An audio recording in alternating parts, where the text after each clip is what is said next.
बिस्मिल्लाहिर्रहमानिर्रहीम। अस्सलाम वालेकुम प्यारे students. Khan short hand and coaching academy में खुशामदीद। उम्मीद है आप लोग खैरियत से होंगे। मेरा नाम है खानुल्लाह और आज का जो हमारा टॉपिक है वो है एक्सरसाइज नंबर 4.2 9 क्लास मैथ्स का पार्ट 2।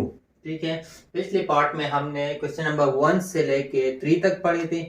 आज हम क्वेश्चन नंबर 4 एंड 5 पढ़ेंगे इस एक्सरसाइज में। ठीक है, तो अच्छा, क्वेश्चन नंबर 4 में दिया गया है इवेल्युएट a प्लस 1 बटा 4a square plus 1 when a is equal to 1/2 and a is equal to -1/2। हमने इसको हल करना है। a की वैल्यू एक दफा 1/2 डालना है और दूसरी दफा -1/2 डालना है। ठीक है, तो सोल्यूशन में लिखता हूं मैं for a is equal to 1/2। हम a की वैल्यू पुट करते हैं।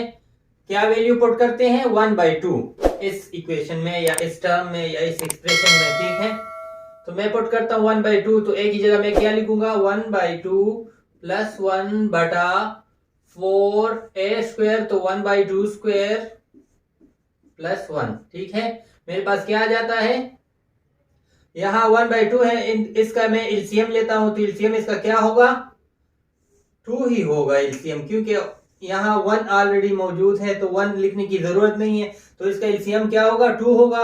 तो एलसीएम अगर 2 होगा तो ऊपर ये भी इसका डिनोमिनेटर 2 है, तो ऊपर जो होगा वो हम लिखेंगे 1। ठीक है, और बाकी तरीका जो पिछले एक्सरसाइज में मैंने किया था वो भी है, लेकिन अभी जब एलसीएम सेम होगा तो इतना आप लेने की जरूरत नहीं है। या आपकी इंफॉर्मेशन के लिए मैं ये भी कर सकता हूं कि एलसीएम क्या है? 2 है, तो 2 को इसके साथ मल्टीप्लाई कर लें 1/2 के साथ, तो 2 के साथ कैंसिल, क्या आ जाएगा? 1, तो 1 यहां लिखें। या अगर ये डिनोमिनेटर और एलसीएम सेम होगा तो ऊपर जो भी होगा तो आपने वही लिखना है। ठीक है, प्लस अब इनके साथ भी हम अगर इस तरह कर ले कि एलसीएम लिखे और जहां यहां जो होगा उसके साथ मल्टीप्लाई कर ले, तो क्या हो जाएगा? 2 आ जाएगा। या इस एलसीएम को इसके साथ मल्टीप्लाई कर ले डायरेक्ट, तो भी 2 आ जाएगा। ठीक है, ये वो रफ वर्क है, आपकी आसानी के लिए मैंने किया है, लेकिन आपने अगर डायरेक्ट भी कर सकते हैं तो कर ले। ठीक है, अच्छा, अब नीचे देखें, 4 अपनी जगह पे आ जाएगा, इनटू 1 1 जार 1, 2 2 जार 4 प्लस 1 अपनी जगह पे आ जाएगा। ठीक है, यहाँ 4 अपने 4 के साथ कैंसल। ठीक है, मेरे पास क्या रहता है ऊपर? 2 और 1 3 बटा 2 अपनी जगह पे आ जाएगा। अब ये बटा 4 कैंसल, यहाँ 1 रह जाएगा प्लस और ये 1। मेरे पास अब क्या आता है? ये देखें, मेरे पास आ रहा है 3/2 बटा 2। अब मैं इस डिवीजन को या इस बटे को मैं क्या करता हूं?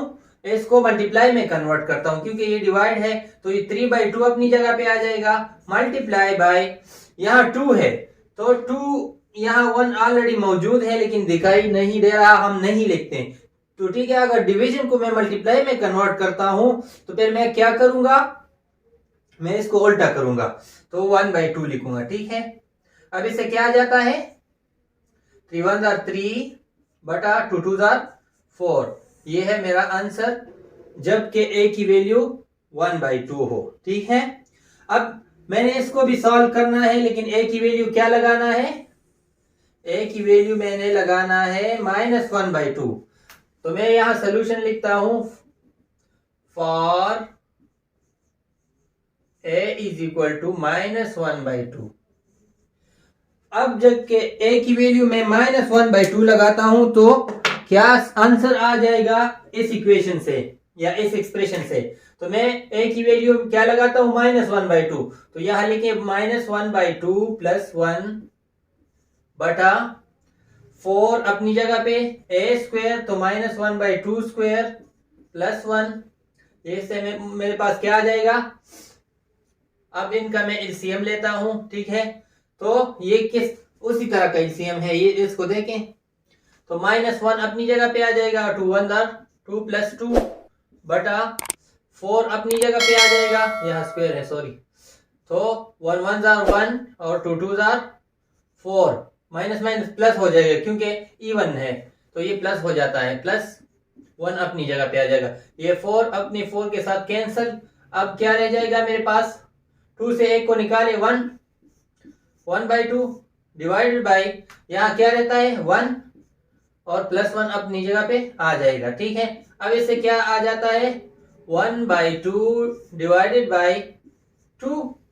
ठीक है, अब मैंने इस डिवीजन को मल्टीप्लाई में कन्वर्ट करना है। जब मैं मल्टीप्लाई में कन्वर्ट करूंगा तो क्या हो जाएगा, 1/2 अपनी जगह पे आ जाएगा, मल्टीप्लाई बाय, यहाँ इस 2 के नीचे 1 ऑलरेडी मौजूद है, लेकिन इसको लिखने की जरूरत नहीं होती, हर हिंस के नीचे 1 होता है। ठीक है, डिवाइडेड बाय 1। अगर इसको आप 1 पे डिवाइड करते हैं तब भी वो वही का वही आ जाता है, लेकिन जब हम डिवीजन यहाँ मल्टीप्लाई में कन्वर्ट करते हैं तो क्या करते हैं, इसको उल्टा करते हैं। तो 2/1 है, ये क्या हो जाएगा 1/2 हो जाएगा। अब इसे क्या आ जाएगा 1 1 आर 1, 2 2 आर 4। ये है मेरा आंसर। जब a की वैल्यू क्या होगी, -1/2 होगी, और जब a की वैल्यू 1/2 होगी प्लस 1/2, इसका आंसर ये होगा 3/4। ठीक है, अब क्वेश्चन नंबर 5 की तरफ जाते हैं। अच्छा, क्वेश्चन नंबर 5 है मेरे पास, a = 9, b = 12, c = 15 and s = a + b + c/2। हमने क्या मालूम करना है, find s × s - a × s - b × s - c whole square root.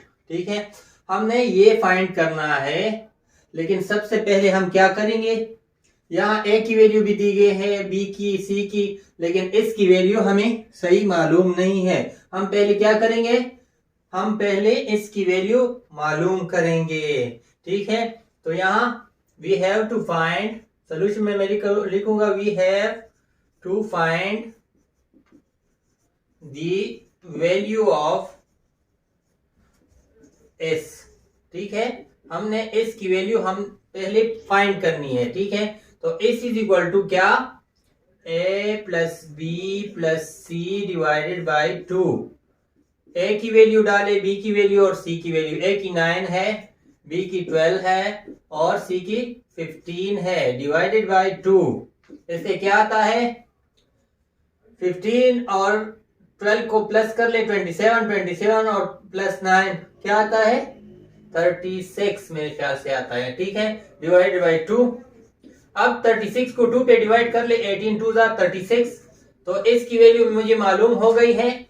अब क्या है, इसकी वैल्यू 18 है।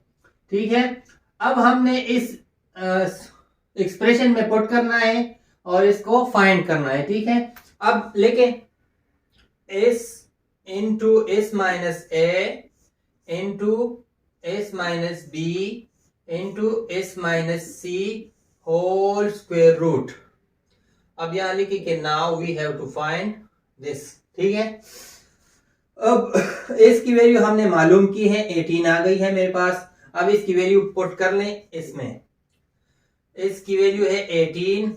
अब ब्रैकेट में लिखे 18 माइनस a की जगह क्या लिखूं 9, 18 माइनस b, a की जगह क्या लिखूं 12, सॉरी b की जगह 18 माइनस c की जगह क्या है 15 है, होल स्क्वायर रूट। ठीक है, अब यहां लिखे 18 से 9 को माइनस कर ले, 9 आता है।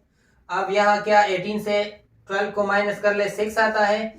अब यहाँ 18 को 15 से 18 से 15 माइनस कर ले, 3 आ जाता है। ठीक है, होल स्क्वायर रूट। ठीक है, अब मेरे पास क्या है 18 multiply by 9 multiply by 6 multiply by 3। मैं इस तरह करता हूं आपकी आसानी के लिए, या तो आप इस तरह कर ले, अगर आपके साथ कैलकुलेटर हो तो 18 को 9 और 6 और सारा या जो होगा आप मल्टीप्लाई कर ले, फिर उसका स्क्वायर रूट ले ले तो आपको आंसर आ जाएगा। या अगर आप इस तरह नहीं कर सकते और आपके पास कैलकुलेटर मौजूद नहीं है तो आप इस तरह कर ले, आपकी आसानी के लिए मैं इस तरह लिखूंगा, ये 18 अपनी जगह पे आ जाएगा। ठीक है, मल्टीप्लाई बाय 9 को मैं वैसे ही छोड़ता हूं और 6 3 क्या आ जाएगा 18 आ जाएगा। ठीक है, तो मेरे पास 18 कितनी दफा है? 2 दफा है। अगर मैं 18 का होल स्क्वायर ले लूं और 9 की जगह मैं 3 का होल स्क्वायर ले लूं और होल स्क्वायर रूट वो अपनी जगह पे आ जाएगा। ठीक है, 3 3 9 भी आता है और 18 2 दफा है, तो मैंने 18 का स्क्वायर ले लिया है और ये 18 कहां से आया है? 6 3 18। ठीक है, अब फर्दर इसको लिखिए। अगर मैं इसको अलग-अलग लिख लूं, मसलन 18 square under the square root multiply by 3 square whole square root. ठीक है, ये स्क्वायर जो है स्क्वायर रूट के साथ खत्म हो जाएगा, यहां भी स्क्वायर स्क्वायर रूट के साथ खत्म। मेरे पास क्या रह जाएगा? 18 मल्टीप्लाई बाय 3। अब इसको मल्टीप्लाई कर लें, 18 3 54। मेरे पास आंसर आ जाएगा। ठीक है, ये है हमारा आंसर। मैंने वैसे पहले भी बताया, अगर आपके पास कैलकुलेटर हो तो 18 को 9 और 6 और 3 के साथ सबको मल्टीप्लाई कर लें, इससे जो आंसर आ जाए आप उसका स्क्वायर रूट ले लें तो आपको 54 आ जाएगा। अगर आपके पास कैलकुलेटर मौजूद ना हो तो आप इस तरह कर लें कि 6 और 3 को मल्टीप्लाई कर ले तो 18 आ जाएगा। 18 यहाँ भी है, यहाँ भी है, तो मैंने 18 का स्क्वायर ले लिया है। अब 9 जो है वो 3 का ऑलरेडी स्क्वायर है। ठीक है, तो 3 3 9। अब 2 स्क्वायर हैं या और होल स्क्वायर रूट है, तो मैंने अलग-अलग इस पे लिया है। 18 पे अलग स्क्वायर रूट लिया है, 18 स्क्वायर पे और 3 स्क्वायर पे अलग स्क्वायर रूट लिया है, तो स्क्वायर स्क्वायर रूट के साथ खत्म और 18 और 3 रह गया है, मल्टीप्लाई 18 मल्टीप्लाई बाय 3, तो इससे 54 आता है। ठीक है, ये तो एक्सरसाइज नंबर 4.2 का पार्ट 2 क्लास 9 मैथ्स का। मैथ्स जो है वो प्रैक्टिस के बगैर आप सीख ही नहीं सकती, क्योंकि मैथ्स जो है आपने खूब प्रैक्टिस करनी है इस पे और इसको लर्न करना है। ये इस तरह लर्न नहीं होता कि आप किताब में पढ़ लें या रट्टा लगाएं या जो भी कर लें, लेकिन ये सिर्फ प्रैक्टिस से ही मुमकिन है कि आपको उसको सही तरीके से सीख जाएं। तो ये था एक्सरसाइज नंबर 4.2। इंशाल्लाह अगले लेक्चर में मिलते हैं। अगर जिंदगी रही तो दोबारा मुलाकात होगी। तब तक के लिए अल्लाह हाफिज।